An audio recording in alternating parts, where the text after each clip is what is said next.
வாடி வாசலை மீட்டு தந்த வணங்கா முடிய போராடினவே ஒருத்தன், போஸ்ட் அடிச்சுக்கிறவே ஒருத்தன். இந்த கேவலமெல்லாம் நம்ம நாட்டில் மட்டும்தான்டா நடக்கும். வாங்க மாப்பிள்ள. பல்லு விளக்குறீங்களோ இல்லையோ, விடிய கருக்கிலே வெள்ளையன் சொல்லியமா வந்து நின்ற வேண்டியது. ஒன்றும் தேராது. 6 வருஷமா நானே அலைஞ்சுக்கிட்டு தான் இருக்கேன். சொன்னாலும் பல்ல காட்டுறீங்களேயா. மாப்பிள்ளை இப்போ தமாசா தான் பேசுவாப்ல. வாங்கண்ணே, நல்லா இருக்கீங்களா? நான் நல்லா இருக்கேன். இதை நான் புது மாடலா? ஆமாண்ணே, நேத்திக்கு வாங்கினது. இன்னைக்கு வாங்கல? கடை திறக்க என்ன நேரம் இருக்குல்லண்ணே. மொத்தமாக போய் அப்படியே கடைக்குள்ளேயே படுத்துக்கங்க. எங்க ஒரு குட்டச்சி ஒன்று இருக்குமே. காப்பிமா. குழம்பு வேலையை பார்ப்போம். சரிங்கம்மா. இந்தா இருக்குல்ல. வாடா ராமரு, என்னடா காலங்காத்தால இந்த பக்கம்? ஏன் கேட்க மாட்டேங்க? 6 வருஷமா மாசம் அலைஞ்சுக்கிட்டு இருக்கேன். ஏத்த பொண்ணை கொடுத்துட்டு போடுன்னு சொன்ன நகையை போட்டீங்களா? சை, எனக்கு வர வேண்டிய 15 பவுனை கொடுத்தீங்கன்னா நான் இலக்கடையை டெவலப் பண்ணிக்கிற வேலை. கொடுத்துருவோம். போயிட்டு அடுத்த மாசம் வா போ.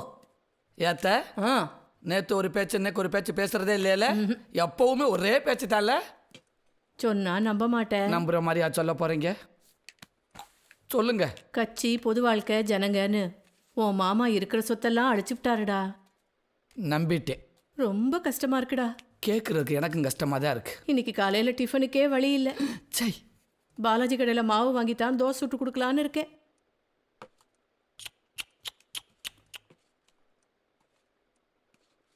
அம்மா, அந்த வான்கோழியை உரிக்கவா பொரிக்கவா? இங்க என்ன நடந்துகிட்டு இருக்கு? கழுத உருவத்துக்கு மீறின பொய் அசராம அடிச்சு விடுறாங்க பாரு.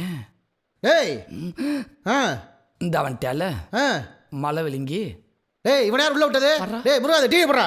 எப்போ வந்தாலும் பதட்டமாவே இருக்காங்களே.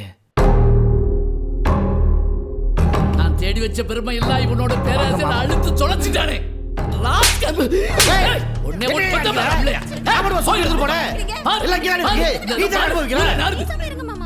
எல்லாமே போச்சு. எல்லாம் இவனால போச்சு. பரபரப்பா ஆயிட்டாங்க. இன்னும் ஓய மாட்டாங்க. நம்ம போயிட்டு அடுத்த மாசம் வருவோம். வீட்டு வாசப்படி மிதிக்கப்படாதான்.